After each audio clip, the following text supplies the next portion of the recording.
Hey there, lovely people! Welcome back to another Story Study Saturday. I'm Sammy, and I'm a writer who likes to learn about writing through reading and share what I learned with you. This week, I want to talk about Cinderella Is Dead by Kalynn. I wanted so desperately to like this book. I was in a bit of a reading slump in February. I didn't really pick up any books in February, which was wild because I read like 12 in January and I was just sort of on a roll, and then in February nothing was doing what I wanted it to do, and it took me forever to get through a book that I am still currently reading here in March, but that's okay. Sometimes some books are harder to read and that's fine, but I was trying really hard to not feel bad about not picking up a book by a Black author, because it's not like February is the only time of the year that I'm going to pick up a book by a Black author. There are several books by Black authors that I am so excited to read at any given time when I am not currently in a reading slump. With all of the recommendations on TikTok, because I am on the diverse book talk section of Book Talk, this book kept getting brought up in these lists of books that you should read for Black History Month that are like standalones and like all of these sort of easy kinds of reads for having some Black representation, having a Black author in your reading lineup for the month. And I was like, yeah, sure, we'll give it a whirl. I so desperately wanted to like this book. There are other books by this author that I want to read. The titles I do not remember off the top of my head, but I will put in the covers right here. I want to read books by this author. I was looking forward to having like an easy step into this author's works, and I loved the concept of this book. I just think there was some execution of this idea that left some to be desired. Let's get into a quick summary of Cinderella Is Dead. In the world where Cinderella met her Prince Charming, over 200 years have passed, and now society is structured around girls being chosen by men at a yearly ball based around the values of Cinderella's story. Sophia doesn't want a husband. She's ready to run away with her girlfriend the day that their invitations arrive, but Aaron doesn't want to leave with her. So she goes to the ball with no intention of finding a husband. Drama ensues at the ball, leaving Sophia on the run with one goal: take down the king and save the women of Lille, the country. Let's get into my thoughts. I wish that this list was longer for the goods. There's so much potential for this story. The concept, there's so much potential. And the, theory of the idea behind it, there's so much potential. And I don't know what the story could possibly be on how this book ended up being the way that it is, if it was like a rushed process or if it was a bad set of critique, like a bad critique team. I'm not entirely sure. There's no way for me to know unless I was able to get in contact with Kalynn. I don't think she's gonna reach out to me after this video, so there's really no way that I can ever know what happened. So there's so much potential in the concept of the story. The summary on Goodreads is so engaging and powerful, and it's a book that really on paper, well, off paper, I guess, seems like the kind of book that I would really, really enjoy. So aside from it having really good potential, something that actually happened in the book that I think did a really great job is that the power that the bad guy has and the type of control that's over the world is very interesting. It's a very intriguing way of creating a bad guy and establishing this kind of conflict of the bad guy. How there's answers that are given, but none of them really feel like they're 100% what's right until you get to the very end of the book and the bad guy is defeated. To the most casual spoiler, typically in a standalone, the bad guy is defeated, but you don't know what that power structure is. You don't really know what's really causing what is being caused. So it's really interesting to get those clues and not really be able to figure it out until you figure it out. And I did genuinely like the power structure of the bad guy. So what do I think can be improved? And I do just want to put it out there again. This is just from my experience of the book. I read with a much harsher lens than most other people who read for fun. So if you thought this book was perfect and everything was great about it, I am so happy for you. I desperately wanted to have that experience. I really wanted to like this book. And I just read with such a critical eye because I'm reading, yes, for fun, but also to develop my craft of writing. And that's why you're here on this video, because this is me reading from a writing perspective and sharing what I learned with you. So these are the things that I think could be improved. I think that the plot and pacing and timing of the events in the story, the actual actions that the characters take, the decisions that the characters take, and the interpersonal relationship developments that the characters go through has a lot that left to be desired. They were all like, it all felt very rushed, and a lot of the things that happened didn't feel like they had a genuine explanation for why they were going on, why that was something that was happening. It didn't feel like a lot of the major decisions or major character developments had any real thought or experience behind it, because we just didn't have the pacing set correctly, where some scenes that were like, this is taking a whole day, would take the same amount of time as like a scene that was maybe an hour. And it just felt like wrong for a lot of the pacing. It didn't feel like there was enough genuine experience going on between all of the events. A lot of the other critiques that I have stem from that, because if that was just more stable, I think a lot of things would have fallen into place, which makes me feel like maybe it was a rushed writing process, or somebody gave the author critiques to like cut this or shorten that or make it like more condensed, something along those lines. I'm not entirely sure. We know that. Obviously, I have no idea. So, piggybacking off of the pacing, the characters often felt very hollow, and I think it's because they didn't have enough space to breathe and develop. And by hollow, I mean they're being treated like they are fully three-dimensional characters. They're not like one-dimensional characters or two-dimensional characters so much as they're like the shell of a three-dimensional character without the substance. There's like actively something in my eye. Okay, eye crisis averted. It may look weird now, that's fine. Whatever. So the characters feeling hollow means that they are treated in the writing like they are fully three-dimensional, but it doesn't feel like they have the substance to be written that way, because I haven't experienced their three-dimension, and that makes it feel like a little bit off for the characters proceeding the way that they are, or like the developments of the relationships the way that they are being developed.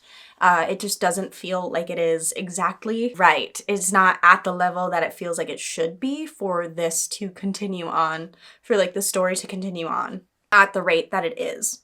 There are hardly any physical descriptions in the story, which I think would have affected the pacing a lot in a positive way, is to add those. A lot of like locations and just general character descriptions, like physical descriptions of the characters, were not as present as they probably should have been. I think that Sophia was described maybe 2 or 3 times. 3 times is me being generous because I only remember 2 times, and I was looking for it because I was thinking that I picked up this book for Black representation, and if you're only describing the physical description of the one character who's very, like, obviously Black twice, you're allowing that, like, subconscious reading thing of, like, self-inserting, or the worst one where you just adjust to having, like, a white person as your perspective character, which is a terrible thing that's going on with the reading world more so, because, like, to assume that your base character is white is an issue, and I don't like that. Obviously, there is a Black girl on the cover, so if you want to think a little bit, you might end up assuming that the character is Black. And then you get descriptions of Candace's face a couple of times. I don't know if I just missed the description of Aaron. I don't know. I have no idea what Aaron looks like. I tried to Google it. I tried to Google a character description because I couldn't like think of it in my head. So I don't know. I just don't know. And I feel like if there were more clear character descriptions, there would be more fan art of the characters in consistent ways. And there's just so many wild varieties of fan art. That's a lot of it is really awesome. But it's just in so many different directions that I don't know what was intended with the book. And that's frustrating. And as for like physical descriptions, there's a whole scene where they go to a ball at the palace, and it's like a big deal that they're at this palace. And the most that we get about it is like the characters have never seen anything like it. So I then have to come up with my own decisions about what this place looks like. And I just end up pulling from the animated Disney movie of what Cinderella's palace looks like, because what else do I have to go off of? And that was honestly a little bit frustrating for me, because this world where this Cinderella is not the same Cinderella as that of the Disney movie. It's the same, like, fairy tale premise, but it's different. There's a lot more going on. There's a lot more substance going on in this particular world, because it's supposed to be more real than a fairy tale. And that's the whole point of what Sophia's process is in this story, what her goals are in the story, is to be more than a storybook. So going off of that, there were times that I felt very uncomfortable because of the change in the, like, narration style, where sometimes, often, most of the time, it was in, like, our standard YA first person perspective, where, like, Sophia's telling us everything that's going on. It's very, like, present in her hollow character and what her hollow character is experiencing, but still just that one direction, which feels fine. But then every once in a while, it would switch to this kind of storybook, lyrical-ish, almost third-person type of narrative that felt dismissive to the content, to the actual content of the story, because what the conflict of the story is going over is significantly more than what a storybook can navigate, what that particular kind of storybook can navigate. And having that in there, I understand, is like, it's Cinderella is Dead. It's in the world of Cinderella. But the whole point is that, like, the Cinderella story isn't what it seems like in their written, like, law, basically. And the content of the story, the content of the plot is just so much bigger than what can be contained in that sort of storybook lilt, that it's patronizing and a little bit jarring to shift that language into this kind of content. It degrades the conflict and the kind of content that they're trying to go over, and this, like, actual genuine conflict that is very relatable to the real world. It narrows it down and sort of makes it feel less substantial by putting it into this lyrical description every once in a while. So because it's every once in a while, it's jarring, and then because it is mitigating the density of the topics, it's a little bit patronizing. I don't know if patronizing is the word. Dismissive? Maybe? There are also several scenes where actions are taken or decisions are made or characters do things that should result in a condition on their next scene. But in the next scene, they are not actually treated like they have that condition. For example, the thing that frustrated me most along these lines is that Sophia decides to, like, stare up at the ceiling or stare up at the stars and wait for the sun to come up for, like, the time that she should be sleeping 2 or 3 nights in a row. She should be exhausted. She should not be thinking effectively. She should not be, like, confidently making decisions. She should be frustrated, cranky, some kind of condition that not sleeping for 3 nights in a row would lead to. Something that would make it not feel right. And she just doesn't. It's just the same level of politeness, the same level of humor, the same level of confidence, which albeit is not much for most of the book, but it doesn't change anything.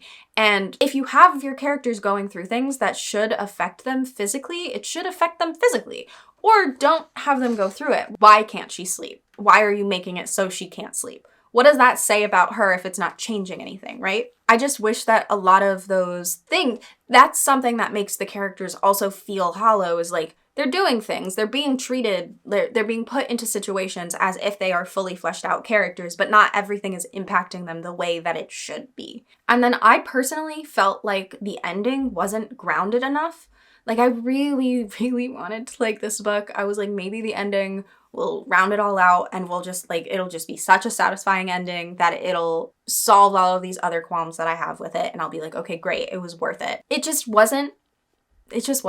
And I just wish that it was. And I'm gonna be vague about it because I don't want to spoil the book if it's something that you want to read. But I don't think it was grounded enough in what was actually happening because of the lack of physical descriptions. It kind of felt like I was up in the air reading this book. Like, I don't know where the characters are. I don't know where the bad guy is. I don't know what the level of danger is at any moment because I don't have anything to like grasp onto. I'm not grounded into the scene.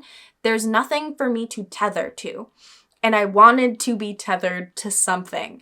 And even Sophia wasn't like tethered in the moment. She had a lot going on in her head. So like her thought process through the narration was making that lack of groundedness feel more lack of grounded.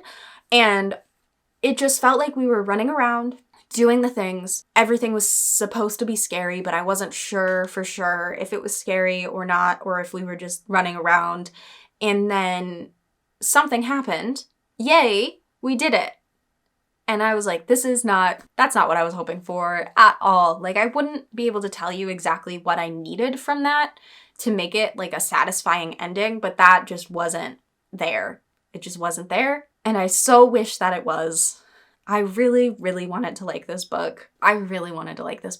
So what can writers learn from this book? I think that it is important to note, even if you are doing a retelling or a expansion on a well-known story, you should be doing physical descriptions and grounding your readers in what your world looks like. The world that Cinderella lives in is going to be 200 years earlier than the world that Sophia lives in. So even if we did have that singular frame of reference, we should be able to see what is different or feel like we can see what's different between the two. Between our reference point of Cinderella and then this world of Cinderella. There should be something that can like highlight the differences and make what you're saying more important than the original context. I feel like it doesn't hurt to consider the decisions and the idea development process of your characters in terms of like a real world timeline. So if your character is making a decision that they could potentially die from, they could potentially lose their life in doing this activity, this goal, this idea. Did they take enough time to think it through? Does it feel like they know that they rushed through the decision if they had to rush through the decision? So you have to kind of put on your real world hat while reading back like the pacing of your characters making big decisions and the pacing of your characters developing relationships with each other and see if this makes sense in the real world. It might make sense in this book because it's not the real world. That's totally fine. But if it doesn't feel like it could potentially make sense in the real world, it starts to feel rushed or like it's taking too long in the real world for your readers, which is where your readers' perspectives are always going to come from, is the real world. So if you have the pacing set effectively for the emotional experience of your reader to feel comfortable with it, I don't like an insta-love. I'm not a fan of them. But there are times when I can understand where it's coming from, and those are the ones that I can tolerate because I'm like, okay, yeah, there's enough space in here. There's enough like connection that has happened that I've seen that I'm okay with it. I still don't like it because I don't think it's right, but it's not like I don't know what happened or how this started. Just to ground things in a timeline of like, hey, I need to go fight this person who's definitely stronger than me and could kill me. I'm going to make that decision after not sleeping for a week. And I'm just going to go full force about it. I'm not okay with that.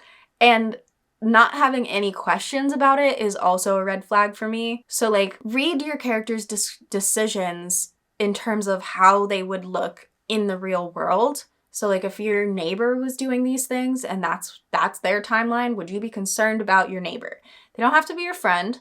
They don't have to be like an acquaintance. It's just somebody you can't do anything about. Would you be worried about them making this decision at this pace or developing a relationship at this pace, whatever it may be? It helps to shed a light on how your pacing feels. And I think it would help to make your decisions on what the timeline is a little bit more effective and thought through instead of just guessing or potentially just guessing. I doubt that Kalynn Bayron guessed for her pacing on this. I'm sure that there was more going on. And keep in mind the conditions that you've put onto your characters. It's kind of similar to like D&D, where if you've been up for X amount of time and you haven't slept, you get 1 degree of exhaustion or whatever kind of condition. Until it's no longer affecting you, it should be affecting you and creating some kind of dissonance there.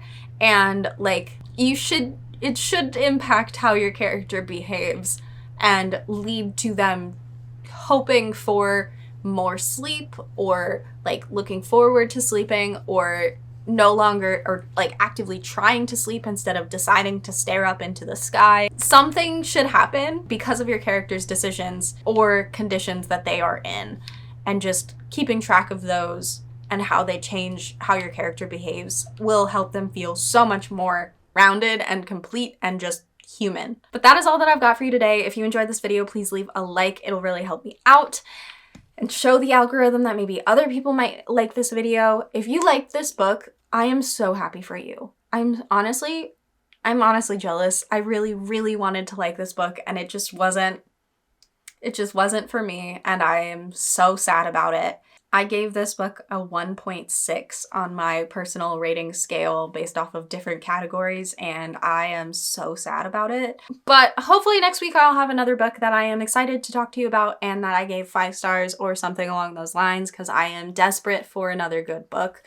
Leave me a comment down below if you've got any suggestions for me. I love indie published books as well, so let me know. I will see you guys next week.